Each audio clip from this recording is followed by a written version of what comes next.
Hello everyone, welcome back to Swati channel. ಇವತ್ತಿನ ವಿಡಿಯೋದಲ್ಲಿ ಕೆಲವೊಂದು ಕಿಚನ್ ಟಿಪ್ಸನ್ನು ಶೇರ್ ಮಾಡ್ತಿದ್ದೀನಿ. ಈ ವಿಡಿಯೋಸನ್ನು ನೀವು ಫಾಲೋ ಮಾಡಿ, ನಿಮಗೂ ಯೂಸ್ಫುಲ್ ಆದರೆ ನನ್ನ ಚಾನಲನ್ನು ಸಬ್ಸ್ಕ್ರೈಬ್ ಮಾಡಿ, ಪಕ್ಕದಲ್ಲಿರೋ ಬೆಲ್ಲೈಕನ್ ಕ್ಲಿಕ್ ಮಾಡಿ, ನನ್ನೆಲ್ಲ ನೋಟಿಫಿಕೇಷನ್ ಬರುತ್ತೆ. ಹಾಗೂ ನಿಮ್ಮ ಫ್ರೆಂಡ್ಸ್ ಫ್ಯಾಮಿಲಿ ಮೆಂಬರ್ಸ್ಗೂ ನನ್ನ ವಿಡಿಯೋನ ಶೇರ್ ಮಾಡಿ ಸಬ್ಸ್ಕ್ರೈಬ್ ಮಾಡೋಕ್ಕೆ ಹೇಳಿ. ಇಂತಹ ಹೊಸ ಟಿಪ್ಸ್ಗೋಸ್ಕರ ನನ್ನ ಚಾನಲನ್ನು ಒಂದು ಸಾರಿ ವಿಸಿಟ್ ಮಾಡಿ, ನಿಮ್ಗೆ ಇಷ್ಟ ಆದಲ್ಲಿ ನನ್ನ ಚಾನಲನ್ನು ಸಬ್ಸ್ಕ್ರೈಬ್ ಮಾಡಿ. ಈಗ ವಿಡಿಯೋನ ಸ್ಟಾರ್ಟ್ ಮಾಡೋಣ.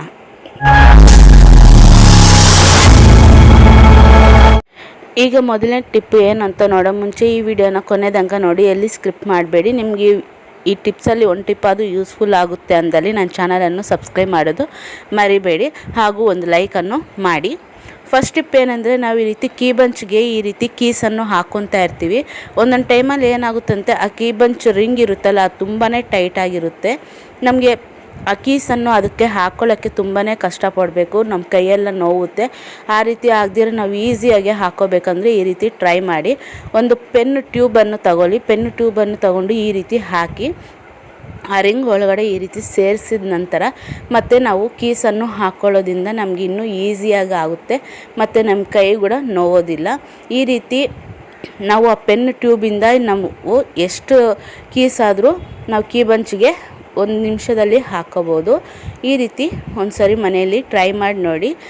ನಿಮ್ಗೆ ಈ ಟಿಪ್ಸಲ್ಲಿ ಯಾವ ಟಿಪ್ ಇಷ್ಟ ಆಗಿದೆ ಅಂತ ನನಗೆ ಕಾಮೆಂಟ್ ಮಾಡಿ. ಹೊಸದಾಗಿ ಯಾರಾದರೂ ನನ್ನ ಚಾನಲನ್ನು ನೋಡ್ತಿದ್ರೆ ಪ್ಲೀಸ್ ಸಬ್ಸ್ಕ್ರೈಬ್ ಮಾಡಿಕೊಂಡು ಪಕ್ಕದಲ್ಲಿರೋ ಇರುವ ಬೆಲ್ಲೈಕನನ್ನು ಕ್ಲಿಕ್ ಮಾಡಿ, ನನ್ನ ಎಲ್ಲ ನೋಟಿಫಿಕೇಷನ್ ಬರುತ್ತೆ. ಪ್ಲೀಸ್ ನನ್ನ ಚಾನಲನ್ನು ಸಬ್ಸ್ಕ್ರೈಬ್ ಮಾಡಿಕೊಂಡು ಸಪೋರ್ಟ್ ಮಾಡಿ. ನಾನು ಈ ರೀತಿ ಈಸಿಯಾಗಿ ಕೀಸನ್ನು ಈ ಕೀ ಬಂಚಿಗೆ ಹಾಕಿದ್ದೀನಿ. ನೀವು ಒಂದು ಸರಿ ಮನೆಯಲ್ಲಿ ಟ್ರೈ ಮಾಡಿ. ಸೆಕೆಂಡ್ ಟಿಪ್ ಏನಂದರೆ, ನಾವು ಬೇಸಿಗೆ ಕಾಲದಲ್ಲಿ ಆಗಿರ್ಬೋದು ಮತ್ತು ಮಳೆಗಾಲದಲ್ಲಾಗಿರ್ಬೋದು ಈ ರೀತಿ ಶುಗರು ನಮಗೆ ಬೇಗ ಅದರಲ್ಲಿ ನೀರು ಬಿಟ್ಕೊಂಡು ಉಂಡೆ ಥರ ಕಟ್ಕೊಳ್ತಾ ಇರುತ್ತೆ. ಆ ರೀತಿ ಕಟ್ಕೊಂಡಿರೇ ಇರಬೇಕಂದ್ರೆ ಒಂದು ಟಿಶ್ಯೂ ಪೇಪರನ್ನು ತಗೊಂಡು ಅದರಲ್ಲಿ ಸ್ವಲ್ಪ ಅಕ್ಕಿ ಹಿಟ್ಟನ್ನು ಹಾಕ್ಕೊಂಡು ಈ ರೀತಿ ಫೋಲ್ಡ್ ಮಾಡಿ, ಈ ರೀತಿ ಕ್ಲೀನಾಗಿ ಫೋಲ್ಡ್ ಮಾಡಿದ ನಂತರ ಆ ಟಿಶ್ಯೂ ಪೇಪರನ್ನು ಈ ಶುಗರ್ ಬಾಕ್ಸಿನಲ್ಲಿ ಹಾಕಿ ಈ ರೀತಿ ಹಾಕಿ ಇಡಿ. ಈ ರೀತಿ ಇಡೋದ್ರಿಂದ ನಮಗೆ ಅದು ನೀರು ಅನ್ನೋದು ಬಿಟ್ಕೊಳ್ಳೋದಿಲ್ಲ, ಮತ್ತು ನಮಗೆ ಶುಗರು ಉಂಡೆ ಕಟ್ಕೊಳ್ಳೋದು ಇರೋದಿಲ್ಲ. ನೆಕ್ಸ್ಟ್ ಟಿಪ್ ಬಂದುಬಿಟ್ಟು, ನಾವು ಈ ರೀತಿ ಮಿಕ್ಸಿ ಜಾರ್ ಆಗಿರ್ಬೋದು, ಪಾತ್ರೆಗಳಾಗಿರ್ಬೋದು ಬೇಗ ತೊಳೆದಿರ್ತೀವಿ, ಅದು ಬೇಗ ನಮಗೆ ಡ್ರೈ ಆಗೋದಿಲ್ಲ. ನಮಗೆ ಬೇಗ ಡ್ರೈ ಆಗಬೇಕಂದ್ರೆ ಈ ಟಿಪ್ಪನ್ನು ಫಾಲೋ ಮಾಡಿ. ಬಟ್ಟೆಗೆ ಹಾಕುವಂಥ ಕ್ಲಿಪ್ಸನ್ನು ತಗೊಂಡು ಈ ರೀತಿ ಮಿಕ್ಸಿ ಜಾರ್ಗೆ ಹಾಕಿ ಈ ರೀತಿ ರಿವರ್ಸಲ್ಲಿ ಇಡಿ. ಈ ರೀತಿ ಇಡೋದ್ರಿಂದ ನಮಗೆ ಅದು ಮಿಕ್ಸಿ ಜಾರು ಬೇಗ ಡ್ರೈ ಆಗುತ್ತೆ, ಮತ್ತು ನಾವು ಬೇಗ ಮಿಕ್ಸಿಗೆ ಹಾಕ್ಕೋಬೋದು. ಈ ರೀತಿ ಒಂದು ಸರಿ ಟ್ರೈ ಮಾಡಿ. ನಿಮ್ಗೆ ಈ ಟಿಪ್ಸಲ್ಲಿ ಯಾವ ಟಿಪ್ ಇಷ್ಟ ಆಗಿದೆ ಅಂತ ನನಗೆ ಕಾಮೆಂಟ್ ಮಾಡಿ. ಒಂದಾದರೂ ಇಷ್ಟ ಆದಲ್ಲಿ ನನ್ನ ಚಾನಲನ್ನು ಸಬ್ಸ್ಕ್ರೈಬ್ ಮಾಡಿಕೊಂಡು ಒಂದು ಲೈಕನ್ನು ಮಾಡೋದು ಮರಿಬೇಡಿ. ನೆಕ್ಸ್ಟ್ ಟಿಪ್ ಬಂದುಬಿಟ್ಟು, ನಾವು ಈ ರೀತಿ ಕುಕ್ಕರ್ಗೆ ಸಾಂಬಾರು ಆಗಿರ್ಬೋದು, ರೈಸ್ ಆಗಿರ್ಬೋದು ಮಾಡುವಾಗ ಈ ರೀತಿ ಕುಕ್ಕರ್ ಕ್ಯಾಪ್ ಮೇಲೆಲ್ಲ ಆ ಸಾಂಬಾರು ಅನ್ನೋದು ಚೆಲ್ಲೋಗಿ ನಮಗೆಲ್ಲ ಗಲೀಜಾಗಿ ಕಾಣಿಸ್ತಾ ಇರುತ್ತೆ, ಮತ್ತು ನಾವು ಅದನ್ನು ತೊಳಿಬೇಕಂದ್ರೆ ತುಂಬಾ ಕಷ್ಟ ಆಗುತ್ತೆ, ಮತ್ತು ಆ ವಿಸಿಲ್ಲು ಬೇಗ ಬರೋದಿಲ್ಲ, ಲೀಕ್ ಆಗುತ್ತೆ. ಆ ರೀತಿ ಆಗದಿರೋ ಇರಬೇಕಂದ್ರೆ ಒಂದು ಟಿಶ್ಯೂ ಪೇಪರನ್ನು ತಗೊಳ್ಳಿ.